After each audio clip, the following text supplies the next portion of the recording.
Today, I want to tell you a story about a person who sat down at their computer to write a post on Reddit and ended up taking down one of the most violent and horrific troubled teen schools as a result. This is Heart Starts Pounding. Welcome to our Rogue Detecting Society headquarters. If you like mysterious disappearances, the true stories behind urban legends, and other dark deep dives like this one, you're in the right place. You're just like me. We upload once a week, so make sure you subscribe to this channel so you don't miss an upload.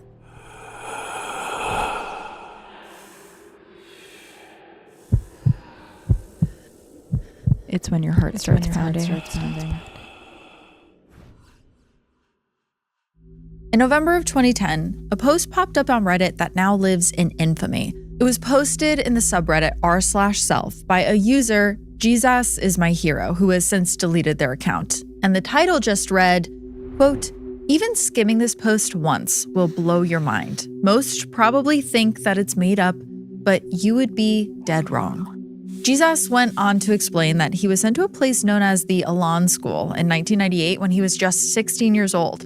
He said the school was still open to this very day, and there were still kids as young as 13 years old going there. But it was not at all what it seemed. In fact, the post says, it was basically state-sanctioned torture. Now, the school was advertised as a place where, quote, troubled students could be sent by their parents to receive an education and behavioral support. A way to gently straighten out your child so they could thrive in society, essentially. But this Reddit post said that was not the case. Here's some of what they wrote. They said that the, quote, school accepted anyone and then held them as long as they possibly could, depending on the age of the child. If you were sent at 14 years old, as many were, you may have been looking at 3 to 4 years locked inside. This is because the Elan School collects $50,000 a year per child, either from the child's state, school, or parents. And of course, money was the only motivation of the staff and directors. These were the people in charge of your, quote, progress in the program. At Elan School, we were forced to participate in staff-organized fight clubs, none of which were fair. All were designed to humiliate one child who would be put up against at least 3 others. So even the children who followed the rules were forced to fight in the name of good. Children who tried to rebel or be free-thinking were thrown in an isolation room where they had to stay for months at a time. They had to sleep at night on a dirty mattress on the floor of the isolation room. The mattress was brought to them at midnight, and they were woken up at around 7 a.m. All outgoing letters to parents were screened, many of us having to write many different drafts until they were accepted. All phone calls to our parents were monitored. We were allowed about 15 minutes a week, and the person who monitored the call would have their hand hovering over the hang-up button as a constant reminder of our reality. We were not allowed to write or receive letters until we earned the right, and this could take 8 months or more. When someone found out where I was and wrote me, my unopened letters were ripped up in front of me as motivation to move up in the program. I feel like I'm beginning to write too much, and I do not want to overwhelm anyone who made it this far, because most of the bullet points honestly require further explanation to give the full impact of what Elan truly was. The most important thing that anyone can do is be aware of this place and make sure that nobody you know ever gets sent there for any reason. If you are a parent, then do not send your child there. If you know someone who is there now, then beg the parents to do more research. The amount of suicides and tragic deaths of former Elan students is a reason enough to take this post seriously. Please. The post also explained that the, quote, school part of this school was essentially nothing. Kids would do school from 7 p.m. to 11 p.m., and most of their teachers were not actual teachers. They were just other students who had graduated from the school, but they ended their post with this powerful message. Quote, "This place only still exists because so many people believe that it doesn't or that it can't. I believe that the internet is our #1 tool for exposing these horrid blind spots for what they are. Help me, Reddit." Now, I'm not sure what the poster was expecting to happen when they sat down at their laptop and wrote this anonymous post. Elan School had been around since 1970. Thousands of kids had been sent there, and some commenters on the post were really skeptical at first. Like, if this was really going on, wouldn't they have heard something about it by this point? How could this possibly be legal? Well, what this poster maybe didn't know is that journalists had been trying to expose Elan School for decades, but to no avail. No matter what they published, parents still sent their teenagers to this place, throwing them into the belly of the beast and watching as they emerged just shells of themselves. No, none of the journalists were able to do what this Reddit post was about to. Now, I think people these days are a bit more familiar with the, quote, troubled teen industry than ever before. Paris Hilton made a documentary about her time at one of these schools, and the Netflix show Wayward was a fictionalized version based on a true story. I personally hate the phrase troubled teen because what does troubled even mean? Students sent to these programs have everything from criminal records to undiagnosed ADHD. The industry has become a way to profit off of minors that don't neatly and quietly fit into society. But there is a long and sordid history to these places. Now, the Elan School, which this poster wrote about, specifically was located in Maine. It sat on 33 acres of woods on the shore of Upper Range Pond in a town called Poland, about 30 miles north of Portland. The main building had been a hunting lodge once, and ironically, being a respite for men while they were tracking and killing local wildlife might have been the least morbid thing about this place. In 1970, a man named Joe Ricci bought the building, and to understand how Elan came to be, you have to understand who Joe Ricci was, because it's his lifeblood that was pumped into the school. In 1963, Joe Ricci was 18 years old, growing up in a working class town outside of New York City, and he had been using heroin for years. That spring, he and some friends got caught robbing a U.S. Postal Service mail truck. The judge gave Joe a choice. He could spend up to 7 years in prison, or he could go to rehab. And that's how he wound up at a place in Connecticut called Daytop Village. Daytop was something new at the time. It was a therapeutic community for drug addicts. It was the first generation of a movement that thought addicts could only be saved by being broken first. Daytop was actually modeled on a Santa Monica program called Synanon, which had started in 1958 and was, to put it mildly, a cult. Synanon had this thing that they called, quote, the game. I think we talked about it actually when Amanda Montell and I did the Reddit episode about cult stories, but just a quick reminder, for the game, you would sit in a circle with other addicts and the group would essentially verbally attack you. They would find your weakest point, childhood trauma or body image, anything, and they would just hammer into it for hours, sometimes for days. I mean, imagine someone finding out something you're horribly sensitive about, like the death of a loved one, and then a group of people screaming at you that it was your fault. That was the game. The theory was that if they tore you all the way down, you would stop using drugs or alcohol because there would be nothing left of the old you to feed the addiction. Studies later found that about 10 to 15% of people who went through this program actually did get sober, but those people might have also eventually gotten sober on their own. There's no way to tell because the rest of the people that went through this program actually got worse. Some came out completely unable to function, but the ones who did get sober at Synanon tended to become evangelists about the program. And Joe Ricci was one of those people who came out sober. He left Daytop a very firm believer of the way that it worked. And in 1971, the federal government got into the same business. They gave a grant to a Florida program called The Seed, which took Synanon's methods and then applied them to teenagers specifically.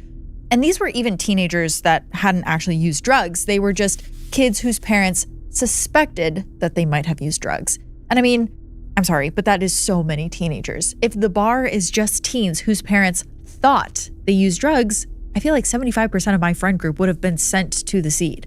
By 1974, Congress had gotten word that the program was really, really intense, so they did an investigation. And the committee found that The Seed used methods, quote, similar to the highly refined brainwashing techniques employed by the North Koreans. And then they let this program keep going after that. The Seed got rebranded as Straight Incorporated, which Nancy Reagan would later declare her favorite anti-drug program. And this closed in 1993, but it did spawn a whole new generation of successors that are still open today. And this is the very messed up world that Elan School was born into. So, in 1970, Joe Ricci, a rehab evangelist with no formal education and no clinical training, partnered with a Boston psychiatrist named Dr. Gerald Davidson and an investor named David Goldberg, who put up all the money for this. And the three of them together opened Elan in Poland, Maine. And this did start as a treatment program for adults with drug addiction issues. But within a few years, they pivoted because they saw that there was only a small pool of heroin addicts that were willing to try out the program. But there were a lot of rich families that had teenagers who they thought were using drugs, or who had behavioral issues, or, like I mentioned earlier, undiagnosed ADHD, autism, you name it. So Elan rebranded as a, quote, therapeutic boarding school for adolescents. Kids with addiction issues, kids with behavioral issues, kids whose parents felt like they had run out of options. And the price at its peak was $54,960 a year for a 2-year program, sometimes longer, depending. And on the outside, this looked like a boarding school in the beautiful woods of Maine. But on the inside, it was the type of horror show that still haunts thousands of former students to this day. This episode is brought to you by Solace Health. I have been booking lots of doctor's appointments lately, and it can be such a headache. You can spend hours on hold with insurance. You can be bounced between doctors who clearly aren't talking to each other. I mean, I see it in my life now, and I have a grandmother with Alzheimer's, and it's hard for her to go to the doctor and advocate for herself. Having a Solace advocate would be such a game changer. Solace connects you with dedicated healthcare advocates, registered nurses, and healthcare pros averaging 16 years of experience who do the work that usually falls on you. A Solace advocate can find the right doctors and schedule your appointments, fight denied insurance claims, and get your care approved. And they can also make sure your doctors are actually in sync, so nothing falls through the cracks. Studies show that 98% of patients feel more in control of their care after working with an advocate. You can go to solacehealth.com to see if you qualify. It takes about 2 minutes, and it's covered by insurance. That's solacehealth.com. Must be 18 or older. Advocates do not provide medical or legal advice. This episode is brought to you by Minky Couture. I run cold. Maybe you guys can relate to me. Always. Even in the summer, I will have a blanket on my lap if I'm on the couch. And lately, I feel like I'm up at all hours needing something cozy around me. So when Minky Couture sent me their famous hug blanket, I understood immediately why they called themselves the original blanket company. This thing literally hugs you back. It's double-sided, stretchy, and honestly one of the softest blankets I've ever felt. They also have a lot of colors and fun patterns as well. Minky Couture is a female-owned company that donates over 100,000 mini Minkies to NICUs every year through their Heart of Minky initiative, which, as a new mom, hits me right in the heart. It really is the best blanket ever. Even my baby loves it. He loves to be wrapped up in it for his last nap of the day. Follow them on Instagram at Minky Couture for deals and updates. You can also visit minkycouture.com and use code HSP at checkout for 50% off all full-priced blankets. That's a great deal. That's minkycouture.com. Use code HSP for 50% off all full-price blankets. This episode is brought to you by Kachava. I typically thrive on a routine, and the second I'm out of my house for more than a day, all of that starts to fall apart, which is why I'm very excited that Kachava just launched travel packs. You literally just throw a pack or two in your bag on the way out of the door, and you've got your all-in-one nutrition handled wherever you go. One packet gives you plant-based protein, fiber, vitamins, greens, probiotics, all with no fillers, no artificial flavors, colors, or sweeteners. It's clean, it's simple, and it actually tastes good, which is why I feel like I shouldn't be surprised anymore, but here we are. I love Kachava. I've been drinking Kachava for over a year now, and lately I feel like my life has just been more hectic and I'm often forgetting to eat. So I love that they now have these travel packs. They've got 6 flavors, including my favorite vanilla, but they also have chocolate and coconut acai. And you can try them completely risk-free with their Love It guarantee. Take your daily ritual with you. Go to Kachava.com and use code HSP for 15% off your first order. That's Kachava, KACHAVA.com, code HSP. If you were a teenager being sent to Elan, you usually didn't get told you were going. You would go to bed in your own room one night, and then you would wake up at 3 a.m. to 2 strangers standing over you. They were called transporters, sometimes called gooners. I know that word means something totally different these days. Do not share this episode with your 12-year-old son. But the Gooners' whole job was to wake up other people's children, restrain them if they had to, and get them into a van by any means necessary, and then drive them up to Maine. Your parents knew that this was going to happen. They were the ones who had hired these strangers to throw you in the van. You would then be processed at the school the next day, and that's really when the horrors would start. They would take your clothes, they made you shower in front of staff, not always staff of the same gender either. They took whatever was in your pockets, your bag, your wallet, and they gave you a uniform. By the end of the first day, you didn't have a single thing that was yours anymore. Then you walked into your house, and at Elan, house meant a unit of about 55 other kids who lived together, and that's when you got your first look of daily life there. Now, the first thing you would notice is that almost no one looks like staff. It was often hard to find the adult in the room. The students ran everything. The students at Elan were divided into a hierarchy. At the bottom was a position they called shot down. This role had no privileges. They just scrubbed floors all day. And above that was a series of crews like service, kitchen, communications, business, office. At the top were the expediters, and that was the security team.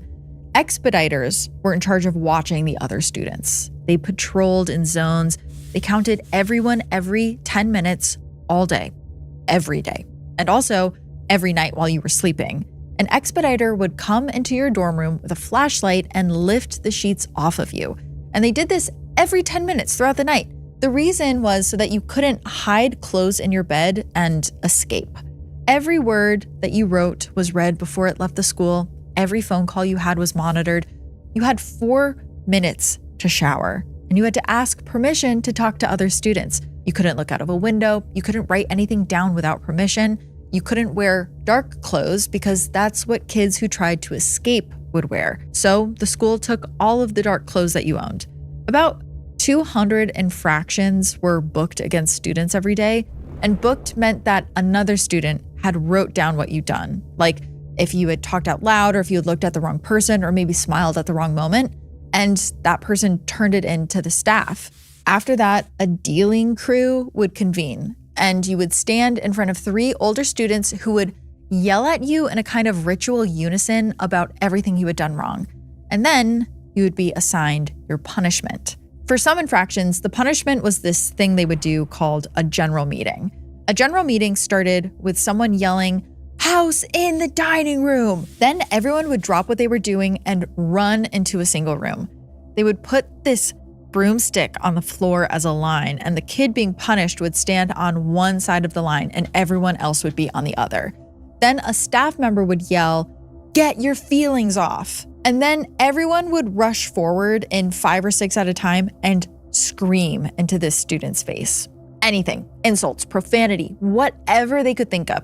They would sometimes spit on this person, and they would keep going until everyone in that house had a turn. Sometimes this lasted an hour. Sometimes it would happen twice in one day. And you had no choice but to participate on either side. This was not just a spectator sport. In the 1970s, a student named Michael Wiggins was put through one of these general meetings once, and the leader told him to admit that he was a coward and a chicken. Now, he didn't want to do that, so he did say no, but apparently that was the wrong answer, because the leader then picked up a paddle and beat Michael with it until he was bleeding. And then Michael was forced to put on a chicken suit. He said as he was wearing this suit, there was blood pouring down his legs, and it was humiliating and incredibly painful. But that was what was expected at these meetings. And general meetings weren't even the most embarrassing or violent part of Elan. No, that was something known as the ring. The ring was essentially a boxing match. Whoever was being punished would put on boxing gloves and face a guard. The other students would form a circle around them, and inside of that circle, another student would step in to fight. Each round, the person being punished would have to fight a new student, so it was impossible to win. No one had enough energy to beat every single student at the school. And the ring kept going until the kid being punished gave up, and usually by that point, they were just beaten into a bloody pulp and physically could not continue. If the student being punished couldn't stand anymore, other students would hold them up so they could keep being punched. Now, there was also this one punishment called the corner, and the corner was a chair that faced a wall, and you would just have to sit in it all day. You couldn't talk, you couldn't read, you couldn't listen to music, and another student sat next to you to make sure you didn't move. Now, one former student told a Maine newspaper in 2002 that he watched a girl stay in the corner for 57 days. Another former student described being someone in the corner for so long that their leg muscles started atrophying. A staff had to walk the kid around the room a couple times a day so he wouldn't lose the ability to walk. Now, in 1980, an NBC News reporter named Robert Rogers did a segment on Elan.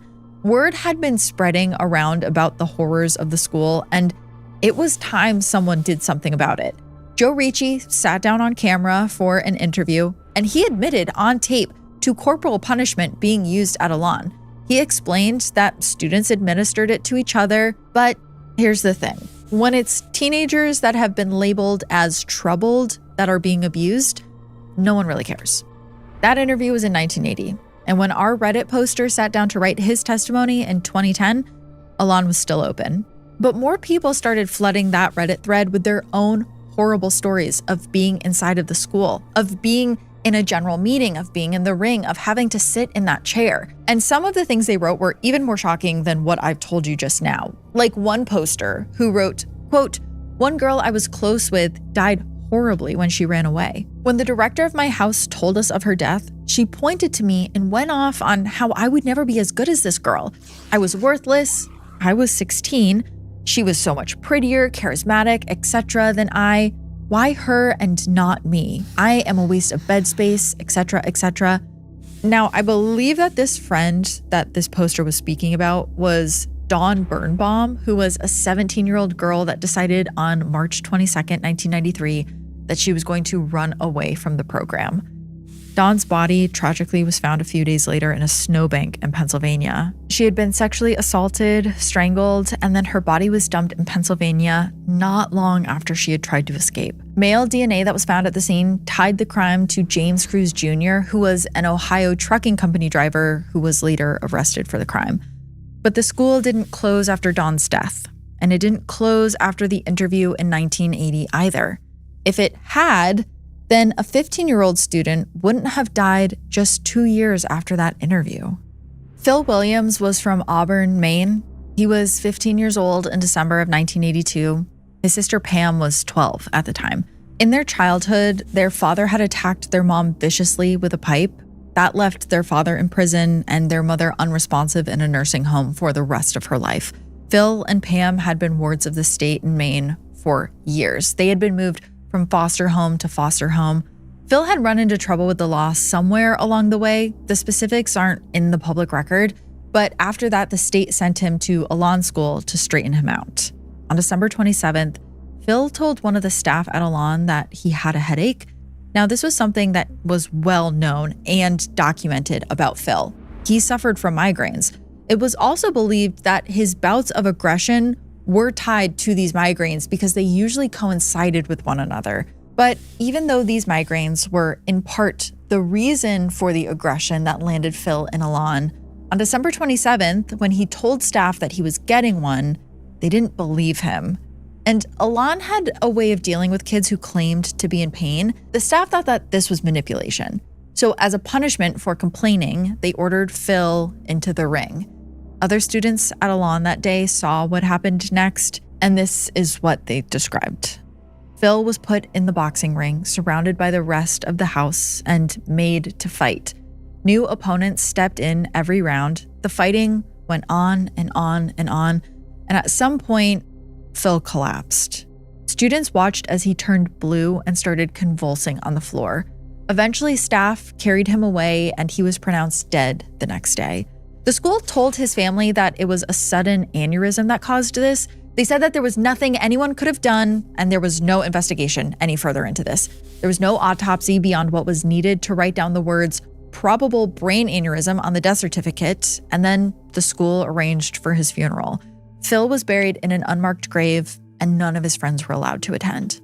Elan didn't allow students to go to each other's funerals as a rule. But there was one exception to this. There was a young woman who was sent to Elan from Florida who had been Phil's unofficial girlfriend at the school. Now, Elan had banned any kind of relationship between students, but she and Phil had managed to be something to each other anyways, and Elan did let her go to the funeral. She would try to tell the staff at the school 3 decades later what she had seen the day before Phil died. She corroborated the witness accounts of the ring. She cried through the entire interview that she gave. And then, 2 weeks before Maine State Police could take her formal statement on the record, she died suddenly. She was never able to give her testimony. Phil's sister Pam was 12 when she was at his funeral. She was in foster care, living separately from her brother, and she was told that her brother had died of a freak medical event. She said that at her brother's funeral, she tried to crawl into his grave to stay with him, and she remembered having to be forcefully removed from the cemetery. But Pam never questioned the story that the school had told her about her brother's death. She didn't know what was actually happening inside those walls, so she had no reason to. And honestly, most people didn't know about what was going on at Elan, or they did know and just didn't care, because over the years, there would be countless attempts to publicize the horrors of that school, and none were taken seriously. This episode is sponsored by Liquid IV.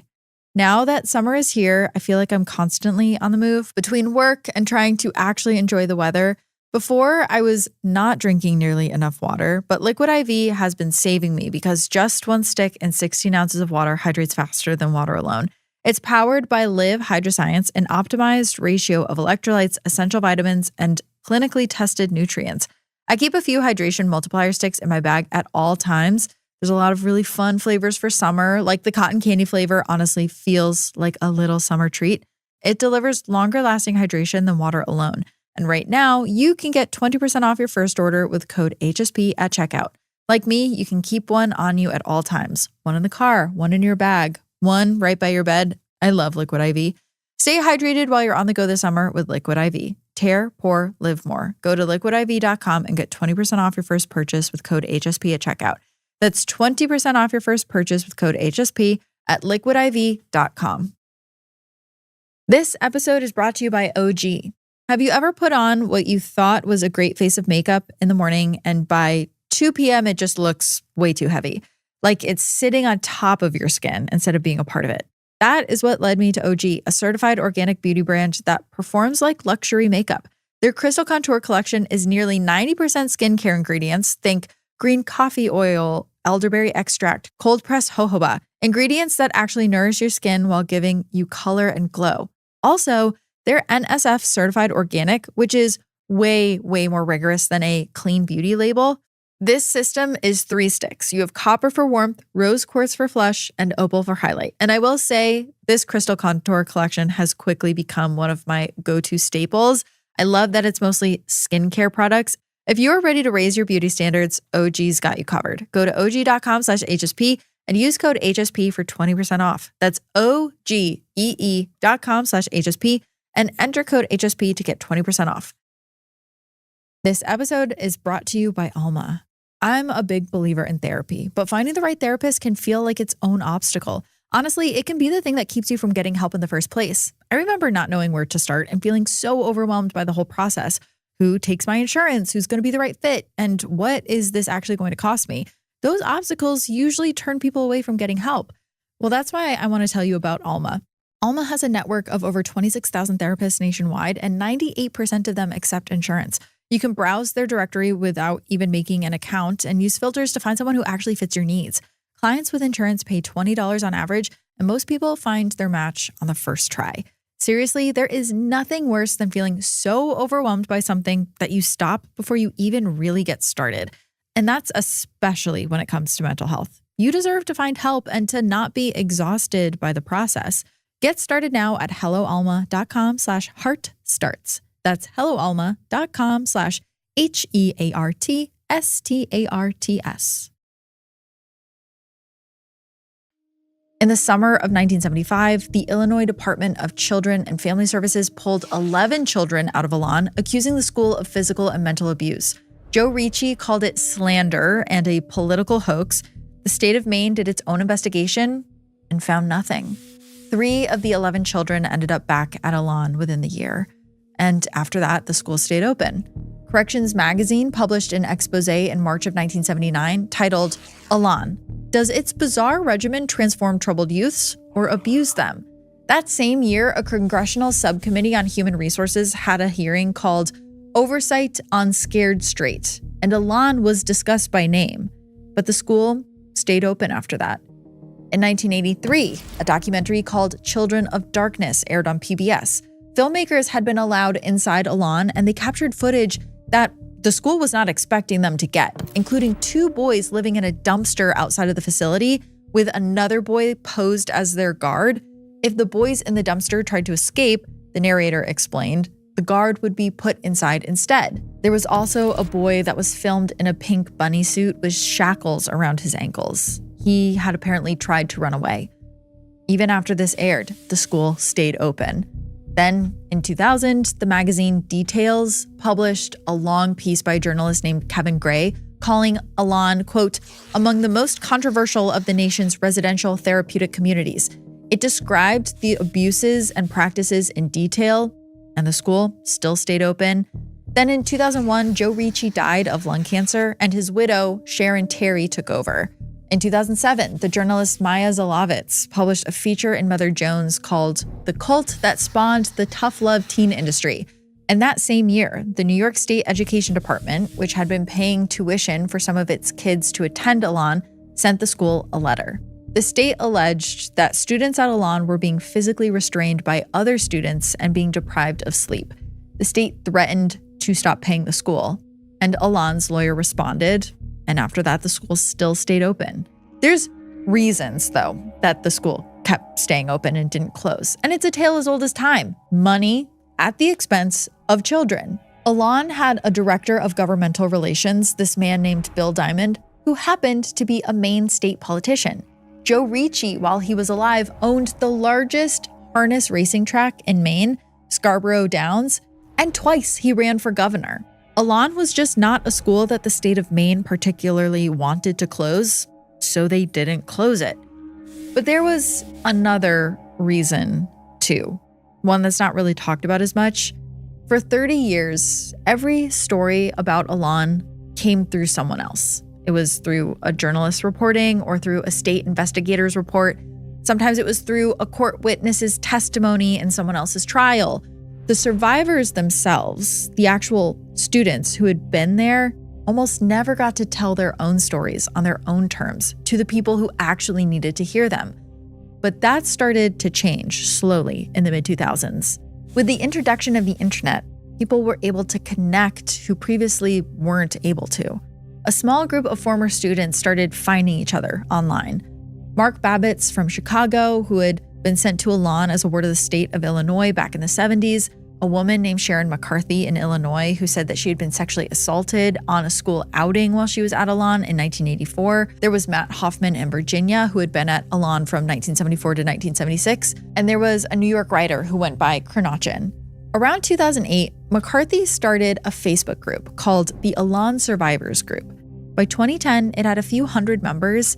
The group then built a website. They started writing blog posts. They posted in obscure forums where almost no one read them. For 2 or 3 years, they organized in plain sight, and almost nothing came of it. But then, in November of 2010, that post showed up on Reddit, and it threw gasoline on the grassroots online movement that the others were starting. And now, the stories being told about Elan were being told in raw, first-person, unedited form on a platform where you could just keep scrolling and hear more. After that first post, other former Elan students started showing up in the replies, and then more, and even more after that. And by the end of the first week, the thread had hundreds of comments. Some of them were from people who had been trying to talk about Elan since the 80s. They had written letters, they had called reporters, they had posted in those obscure forums in the early 2000s that nobody read. And now, suddenly, they were all in one place. All of these people were comparing notes, naming the same staff members, describing the same rings, the same corner, those same general meetings. And a lot of them used the same phrase that I kept saying over and over again as I was going through this thread, but they would all say, quote, "I thought I was the only one." The pre-existing core organizers that I talked about earlier, Babbitts, McCarthy, Hoffman, and Kernochin, they all saw what was happening and they threw their weight behind it. The Elan Survivors group on Facebook went from a few hundred members to several hundred more in a matter of months. Mark Babbitts drove out to the abandoned Parsonfield campus, which was the maximum security wing that Elan had stopped using in the 80s, and he photographed the basement. In there, he found a cell, like a literal locked cell, with a coat hook on the wall and a deadbolt installed from the inside, designed to keep the occupant from escaping. He took this picture of graffiti that was scrawled on the wall of an isolation room on the top floor, and it read, quote, "Elan don't like people to have families, so they send them to group homes and keep them here for 3 years." A woman named Mary O'Brien posted drawings that she had made of her experiences inside of Elan, pictures of the general meetings and the ring, and these started spreading all around the network. And the website that the survivors had built, Elan School's record of atrocities, started climbing in the Google rankings. By early 2011, if you were a parent Googling Elan School because you wanted to send your kid there, the first thing you saw wasn't the school's marketing brochure anymore. It was survivor testimony. For 41 years, Elan had controlled what parents saw. They held onto the facade that this was a therapeutic school, and they worked really hard to make sure that these real stories from insiders did not get out. But the internet finally democratized this storytelling, and Reddit provided a place for all of the stories to be told at once on one big thread. The more voices that were added to this thread, the more viral it went and the higher it climbed on Google rankings. And within a few months, parents were pulling their children from the school. On March 23rd, 2011, that's less than 5 months after the original post, Sharon Terry, who was the current director of Elan, sat down to write a letter. The letter went to the Lewiston Sun-Journal, the local newspaper that had been covering Elan for 40 years, and it announced that the school was going to be closing on April 1st. In this letter, she didn't admit to anything. Actually, she denied everything. The letter described the survivor campaign as, quote, "harsh and false attacks spread over the internet with the avowed purpose of forcing the school to close." And specifically, it named an accuser. Sharon Terry's letter pointed directly at the original Reddit user, a person who she had never met, whose real name she did not even know, and she identified them as being the person whose testimony Elan had been unable to survive. For the first time in the school's history, the institution was acknowledging on the record that one survivor's voice had broken something it had spent 4 decades protecting. She announced that the school was closing because enrollment had declined so much due to people seeing the truth of the school. There was no celebration in any state office in Augusta when this happened. There was no statement from the governor. There was no criminal charge against anyone involved. And there was no acknowledgement of the students who had died there, like Phil Williams or Don Birnbaum. There was no formal acknowledgement that anything bad had happened there at all. The school just silently closed its doors, and the buildings then sat there, empty for 13 years. That is until 2024, when it started burning down. On November 17th, 2024, a building on the old Elan campus caught fire. It burned to the ground. On March 1st, 2025, another fire burned another building down. And on March 7th, 2025, 6 days later, a third fire burned another building to the ground. The Maine State Fire Marshal's Office announced that all 3 of these fires were intentionally set by teen boys. And maybe there is something a little poetic about a new generation of teen boys burning down a school that destroyed the teenagers of their parents' generation. But this did mark a final chapter of the school. Pam Newell, whose brother Phil died inside of the school, was also partially able to close that chapter of her life. She eventually did learn what truly happened to Phil after survivor Mark Babbitts told her about it in 2016. That year, she was also able to raise enough money to finally get her brother a headstone. The closure of the school is really a suture on an otherwise open and unhealing wound, though. That same year, Mark Babbitts tried to put together a $50 million civil suit, something to pay the victims back for what had been stolen from them. Sure, the school was closed, but the pain would linger for the rest of the victims' lives. He went to the Maine State Police with witness statements and a copy of Phil Williams' death certificate. And sadly, the Attorney General's office found that there was, quote, insufficient evidence and the case was ultimately closed. The troubled teen industry is still around, and it's still claiming lives. Sometimes it looks like a boarding school, but other times it looks like a wilderness camp. In one of my earliest episodes of Heart Starts Pounding, actually, I interviewed a young woman who had been in the troubled teen industry for almost 4 years. I highly recommend you listen to her story in her own words in that episode. My jaw was on the floor the entire time we were speaking. The internet can be a force for good, but there is a long, long way to go when it comes to this industry. And if you're interested in helping, you can look into programs like Breaking Code Silence for more resources. And hopefully, at the end of all of this, more victims can feel empowered to come forward, because really, that's where the change comes from. Victims being able to tell their stories in their own words, and for us to feel the impact of that. That is all I have for you today.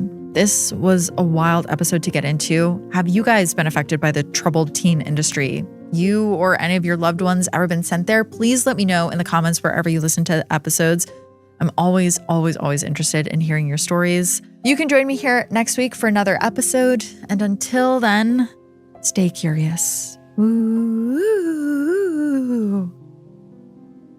Heart Starts Pounding is written and produced by me, Kaelyn Moore. Heart Starts Pounding is also produced by Matt Brown. Our associate producer is Juno Hobbs. Sound design and mix by Red Room Creative. Special thanks to Travis Dunlap, Grayson Jernigan, and the team at WME. Have a heart-pounding story or a case request? You can submit on the forum on our site, heartstartspounding.com.